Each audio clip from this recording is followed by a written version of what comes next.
नमः शिवाय. परमपूज्य गुरुदेवता श्री कलावती माता लिखित बोधामृत पुस्तक वाचन. मागील भाग पुढे चालू. विषय 25. गुरुबोध. 1.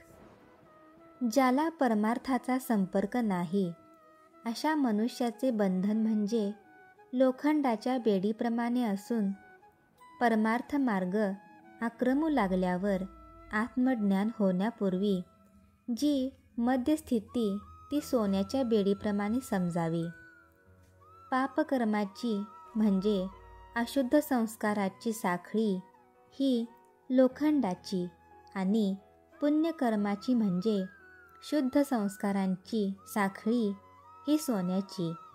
तरी दोहोपासून बंधन सारखेच असल्याने जोवर पापपुण्यरूप संस्कारांच्या जमा खर्चाचा पूर्ण परिहार होत नाही तोवर मनुष्याला मुक्ती नाही. याचकरिता मनुष्याने गुरुमुखाने सत्शास्त्र श्रवण केले पाहिजे. 2. परमेश्वराला जाणणे हे मनुष्याचे मुख्य कर्तव्य आहे. परमेश्वर हा आनंदरूप आहे. त्याला जाणणे म्हणजे आपण आनंदरूप होणे होय. त्याकरिता प्रथम गुरुला अनन्य भावे शरण जाणे आणि सर्वांगाचे कान करून त्यांचा बोध श्रवण करणे घडले पाहिजे. गुरुबोध अंगी मुरल्यावर ज्ञानाग्नी प्रज्वलित होतो आणि तो भवबागुलबुवाला जाळून टाकतो.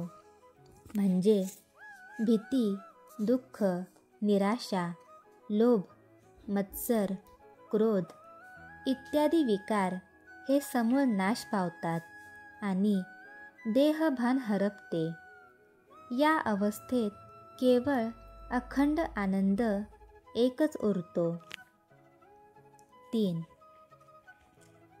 संत मुखातून बोध ऐकता ऐकता आपणास सर्व काही समजल्यासारखे वाटते, पण पूर्वसंस्कारांमुळे त्या ऐकलेल्या बोधाची लगेच विस्मृती होते. त्यामुळे मन पुन्हा पूर्वस्थितीवर येऊन ठेपते. 4. ज्ञान हे मनुष्याजवळ उपजतच असते, परंतु ते वृद्धिंगत होण्यासाठी गुरुची मदत घेणे अत्यावश्यक आहे.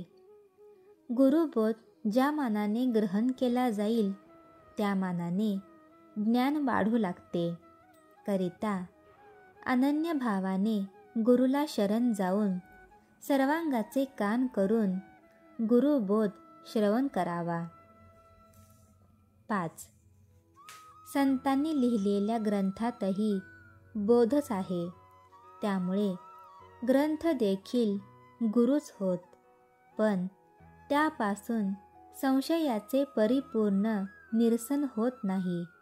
करिता अनेक जन्मापासून लागलेली आत्मानुभवाची भूक शमन होण्यासाठी प्रत्यक्ष सिद्धपुरुषांच्या द्वारेच बोधश्रवण केला पाहिजे. 6. लोखंडाचा गोळा तापून ठोकला असता त्याचा अगदी पातळ पत्रा बनतो, पण त्यावर घनाचे घाव बसले पाहिजेत. त्याप्रमाणे कितीही आळशी, विषयासक्त, दुराचारी माणूस असला तरी तो सज्जन बनू शकतो, मात्र त्यावर गुरुबोधाचा परिणाम झाला पाहिजे. 7. मनुष्याने आपले अंतःकरण शुद्ध होईपर्यंत संतांच्या वचनाचे सतत मनन करीत राहिले असता त्याचे चित्त हळूहळू दुर्विचारापासून परावृत्त होऊन त्याच्यातील अहंकाराचा पडदा बाजूला सरकतो आणि अधिक श्रमान वाचून संतांप्रमाणेच त्यालाही आत्मसुखाची बिदागी मिळते. एक चतुर चितारी होता. तो कोठे चित्र काढावयास जाते वेळी आपल्या जिवलग मित्राला सोबत नेत असे. मित्र चित्रकला जाणत नव्हता, पण चिताऱ्याच्या सांगण्याप्रमाणे वागण्याची मात्र त्याची नेहमी तयारी असे. चितारी हा कोठे चित्र काढावयाचे तर समोर भिंती असलेली जागा पसंत करी आणि आपण चित्र काढत असता मित्राला तो समोरील भिंत घोटण्यास सांगे. आपले चित्र काढण्याचे काम पूर्ण झाले की तो दोन्ही भिंतींच्या मध्ये एक पडदा घाली आणि मालक चित्र पाहावयास आला की मधला पडदा एकदम बाजूला सारे. समोरील भिंत घोटून आरशाप्रमाणे चकचकीत केल्यामुळे त्या भिंतीवर चित्राचे हुबेहूब प्रतिबिंब पडे.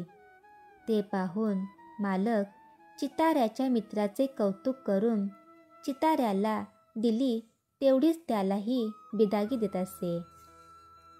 याचकरिता गुरे जशी गवत खाल्ल्यावर रवंथ करीत असतात त्याप्रमाणे मनुष्याने गुरुबोध श्रवण केल्यावर त्याचे सारखे मनन करत राहिले पाहिजे. म्हणजे गुरूंनी मिळवलेले ब्रह्मपद अल्प श्रमात आणि अल्प काळात त्यालाही मिळते. 8. इंद्रिय सुखाच्या मागे लागणे म्हणजे पतंगाने दिव्यावर झडप घातल्याप्रमाणे समजावे. इंद्रिय सुख हे अशाश्वत आहे, पण शाश्वत मानल्यामुळे सारखे त्याकडे मन धाव घेते. त्यामुळे ते प्राप्त झाले नाही तर खेद आणि प्राप्त झाल्यास हर्ष होतो. पण तो क्षणभरच टिकणारा असल्याने मनुष्याला शेवटी समाधान नाही ते नाहीच. आत्मसुख हे अवीट व शाश्वत आहे. एकदा ते प्राप्त झाले की मनुष्य निरीच्छ बनतो. त्यामुळे सहजच त्याच्याजवळ शांती समाधान नांदते. याचकरिता गुरुबोध अत्यंत आदराने श्रवण केला पाहिजे. 9. फार दिवस न वापरता राहिलेले घर एकदाच झाडून जसे स्वच्छ होत नाही त्याप्रमाणे प्रत्येक जन्मात साठत आलेले कुसंस्कार ते जरी गुरुबोध श्रवण केला तरी एकदम त्यांचा नाश होत नाही. त्यासाठी वर्षेच नव्हे तर कित्येक जन्म ही मनुष्याला घ्यावी लागतात. करिता पूर्वतयारीसाठीच स्नान, संध्या, पूजा, पारायण, सद्ग्रंथ वाचन इत्यादी सत्कर्माचरण करण्याचा थोरांनी धडा घालून दिला आहे. तो प्रत्येकाने गिरवीत राहणे अत्यावश्यक आहे. 10. तेल लावलेल्या अंगाला साबण लावला असता अंगाचा तेलकटपणा जाईपर्यंत साबणाला फेस येत नाही, परंतु साबणाशिवाय अंग स्वच्छ होत नसल्याने अंग स्वच्छ होईपर्यंत साबण लावावा लागतो. त्याप्रमाणे जोपर्यंत मन विषयात गुरफटलेले असते तोपर्यंत त्याच्यावर गुरुबोधाचा परिणाम होत नाही, परंतु गुरुबोधाशिवाय मन पवित्र होत नाही.